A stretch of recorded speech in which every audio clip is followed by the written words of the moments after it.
Good morning, everybody. Welcome to Human Touch from Interact Studio. I'm Lou Solomon.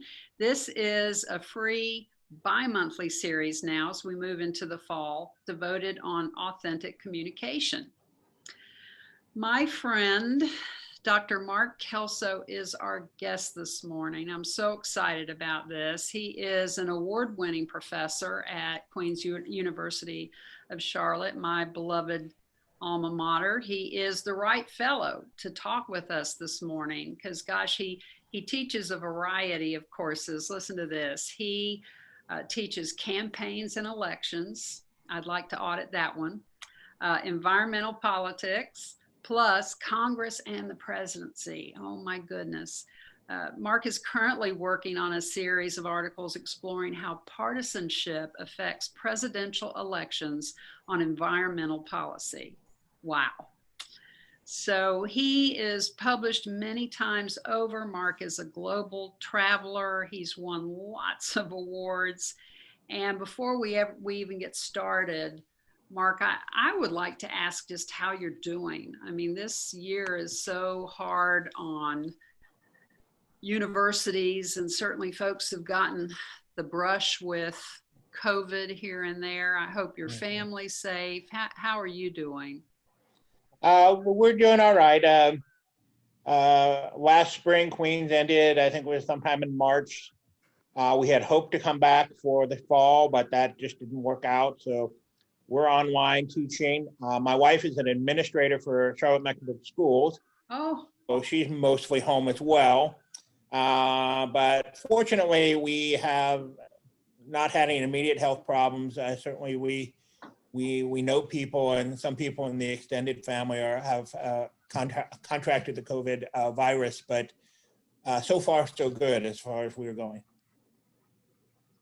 Yes, well, we had a scare too. My husband was exposed to a buddy of his who was in the same room with him. So just out of precaution, he got tested and he's negative. But you know, that gives you pause, no doubt.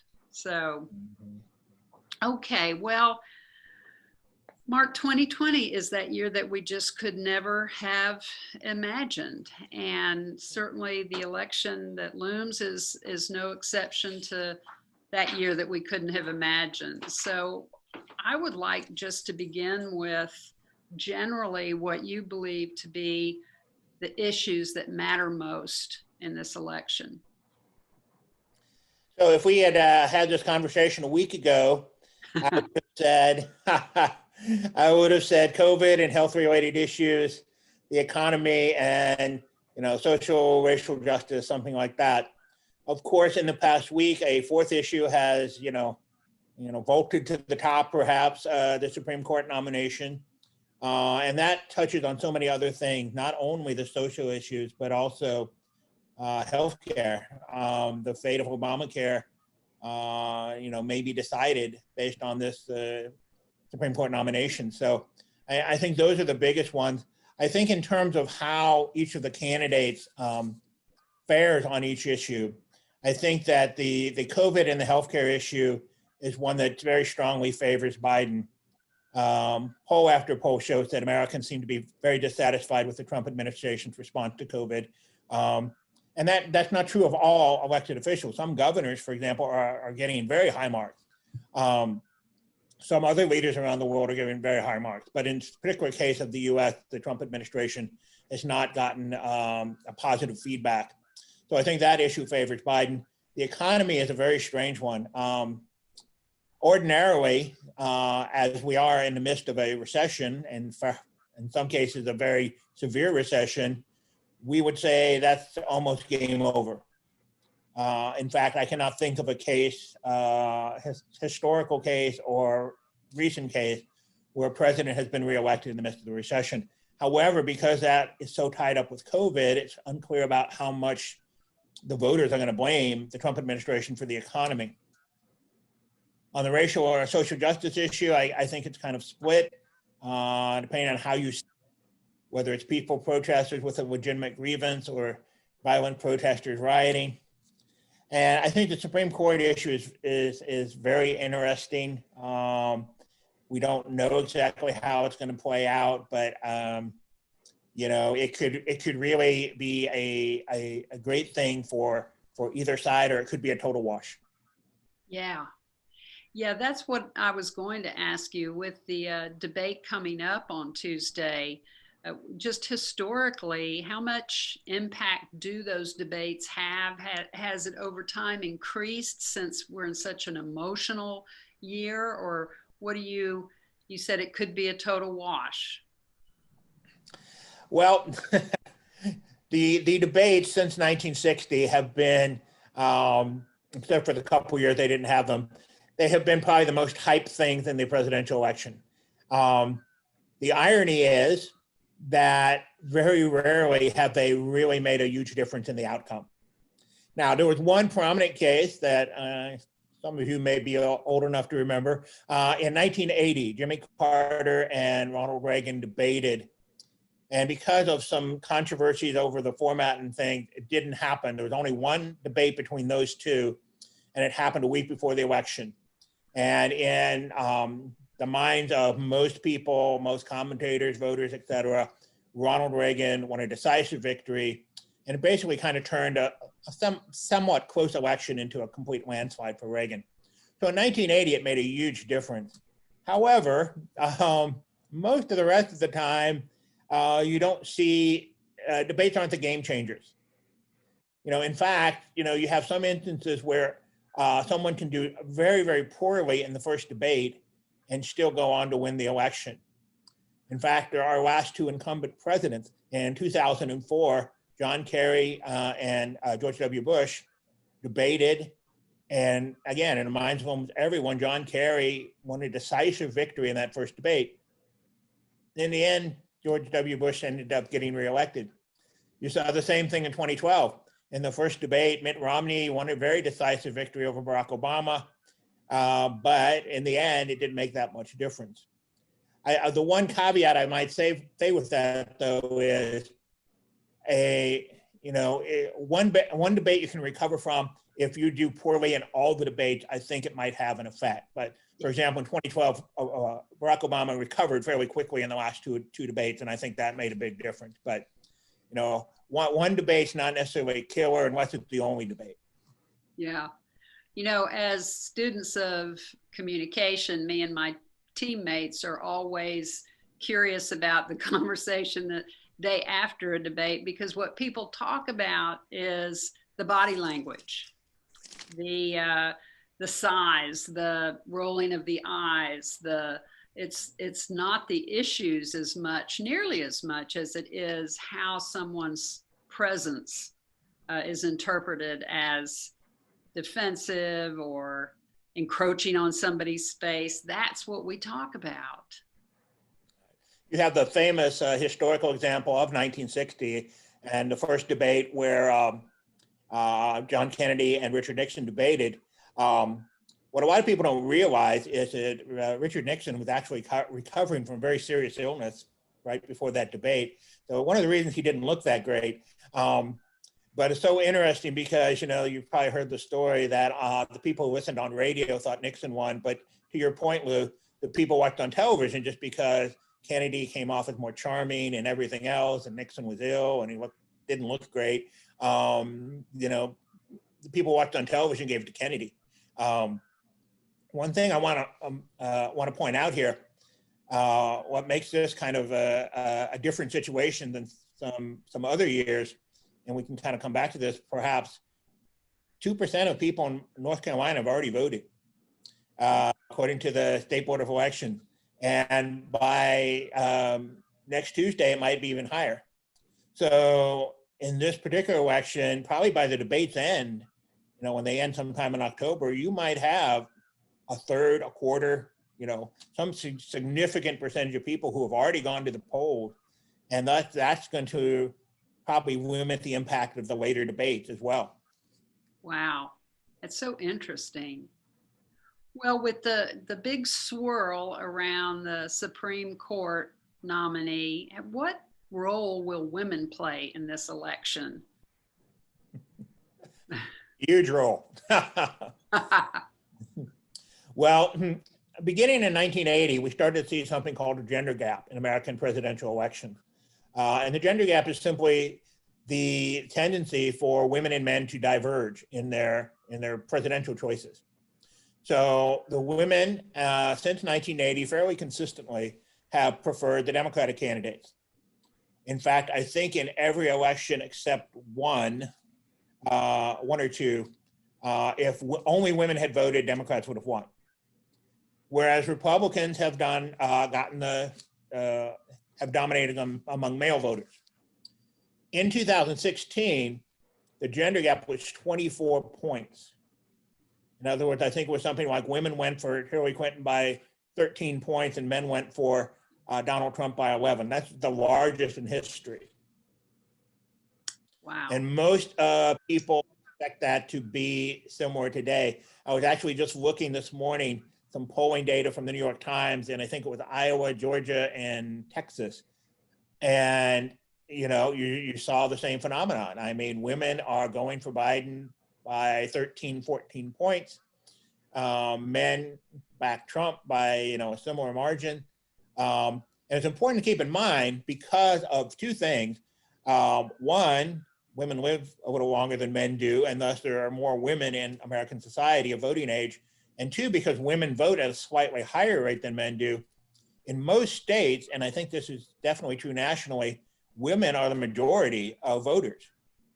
So they're going to have a huge role in this election. And I would focus on two important groups: college-educated white women and suburban women, because those are two groups that Trump didn't do that badly with in 2016, but in the 2018 midterm elections, the Republicans did horrible with those two groups of women. And if the polls can be believed, they continue to do horrible with those groups of women, and that could really be a decisive factor in this election. Wow. Well, and I know that we could spend a lot more time on just setting aside the racial unrest and the heartbreak that's happening there, but talk to us about what role people of color will play in this election. Yes, it's very interesting. So first of all, we have to kind of separate kind of different groups of voters. So let's take the African American vote first. African American vote since 1964 or so has been strongly Democratic. Basically, the Republican Party got on the wrong side of the civil rights movement, and African Americans have been fairly loyal since then to the Democrats. The big issue in 2016, though, was that African American turnout dropped, I think, by about 5 to 6 points nationally, and in 3 of the key states, Wisconsin, Michigan, and Pennsylvania, it dropped significantly there. And of course, those states ended up giving the election to Donald Trump. So for the African American vote, I think especially if you're looking from the Democratic side, is you want to get that turnout back up. Okay? And African Americans actually voted at a higher rate than whites in 2012, and perhaps that was because we had an African American candidate. But two other groups are very important, though. One is the Hispanic or Latino vote. And one of the reasons this is complicated is because they're not a cohesive group. The political pundits and demographers and people kind of put them all together, but they're very different. I mean, Puerto Ricans are very different than Cubans, from Mexicans, from other people when it comes to voting, when it comes to political things. For example, Puerto Ricans are strongly Democratic, as are Mexican Americans. Cubans tend to be more Republican. So especially in certain states, that can be a crucial vote. Florida for one, Arizona for another, even North Carolina, not as large a population of Latinos as in other states, but certainly could be crucial. And then one last group I want to mention, because they're often forgotten about, but Asian Americans. First of all, they're a growing group in the population. Second of all, most Asian American groups vote at a fairly high level. Like Latinos, they are a disparate group. You have everything from, Chinese Americans, Japanese Americans, Vietnamese Americans, et cetera.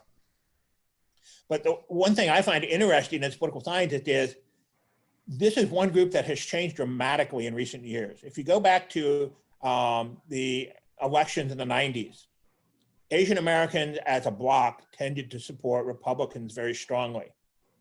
I can't remember the numbers off the top of my head, but I'm thinking, I think it was the first George H.W. Bush got something like 60-some% of the Asian vote. You flip that around to 2016 and the Democratic candidate is getting 60-some% of the Asian vote. So that's a group that has really changed.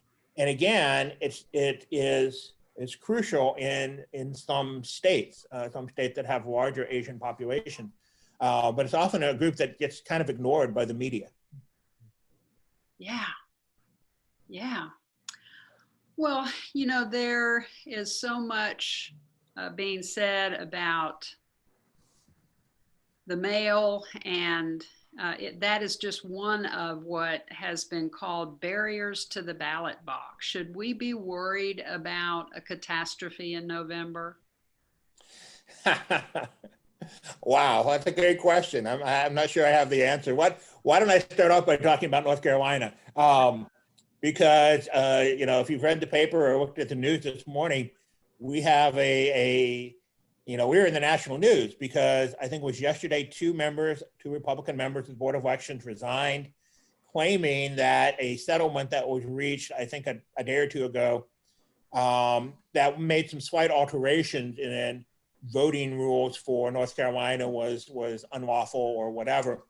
And basically what happened was there's numerous pending lawsuits and the Board of Elections trying to kind of put everything to the side, tried to reach an agreement on some of these basic things. For example, if a ballot is received by election day, or it's postmarked by election day, how long you give it to be received by the Board of Elections. Another big issue had to do with witnesses. In North Carolina, if you do an absentee ballot or a mail-in ballot, you have to have a witness sign. Now, if you did not do that, because a lot of people are totally new to this process, it becomes a problem because if everything was right except for you getting the witness signature, it seems unfair to throw out the ballot. So another compromise they made was that if you didn't have the witness signature, they would recontact you and say, hey, you need to get this. And then the third thing had to do with dropping off ballots. There used to be a requirement that you have to actually write down in a log, who you were turning it in. And I guess one of the things they agreed to, that's because of the flood of ballots they're expecting, is that you could do this orally. So the State Board of Elections, and in supposedly a bipartisan manner, had agreed to all these things. But for whatever reason, I guess the two Republican members decided differently and had a change of heart and have now resigned and, throwing everything into disarray, I guess. In terms of North Carolina, though, in general, we don't have, I think, many of the problems that other states do. I mean, of course, we can't control the mail, but in terms of getting out the ballots, in terms of having ways to get them back in a timely manner, in terms of processing the ballots, our laws tend to be a little bit clearer on that than some other states. New York had in one of its primaries early in the summer just a craziness because it took them forever to count the ballots. But it's important to note in New York, they don't even start counting absentee ballots until after the polls close on election day. In North Carolina, we can start up to 2 weeks before election day in counting those ballots. All the law says is you can't release those numbers in any way before the polls close. So we should actually start counting the ballots earlier than most states. Yeah. Well, what to you, Mark, is the most fundamental concern about the way this election will be handled? I mean, there's a lot there that you've covered, but if you had to talk about the differentiator in past elections versus this one, what is your main concern? What are you watching? Yeah, that's a good point. What is going to be, I think, very important is how quickly states are able to process some of these mail-in ballots. The reason I say that is you're seeing a partisan distinction in how people are going to vote. Both of them with any state, most of the Democrats are going to be either mailing in or doing early voting, and that's actually not the. It's always been a big Democratic thing, whereas many Republicans are going to vote on election day. So if the Republicans vote on election day, those votes are immediately tabulated. If you have a state that's going very slow the early votes will be tabulated too, but if you have a state that's going very slow with the mail-in, you might have on election night a very different situation than the actual count. We even saw this in 2018 on election night because California uses a lot of mail-in ballots. On election night in several congressional races, it seemed like the Republicans were winning, but as the mail-in ballots were counted, several Democrats ended up winning. I just have concerns about the confusion that would make if you have some states where it seems like, say, a Republican candidate is out to a big lead, but the reality is that there are all these Democratic votes that have not been counted, and it might show a lot of confusion into there. I think on election night, probably the three states that I would watch would be Florida, Georgia, and North Carolina. And the reason for that is if Biden wins Florida and or North Carolina, it's very unlikely that he would lose some of those Midwestern states just because of the partisan lean of the states. And thus, if he wins Florida and or North Carolina, it would lessen some of the confusion. Georgia, I don't know they have to win Georgia, but if Biden is even coming close in Georgia, because it has traditionally been a Republican state, that would give you some signs as well. But I guess the short answer is worried about confusion on election night and people trying to use that confusion to create some kind of chaos. Mark, our friend Claire has a question about why Democrats tend to pre-vote through mail-in and Republicans go on site. Great question.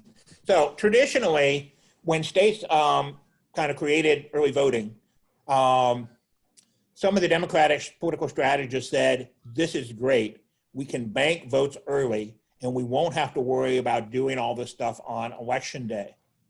For example, if you go back to the African-American demographic, a lot of African-American groups, especially in Charlotte and North Carolina, like to get in a van after church, go down and vote. So you bank those votes early.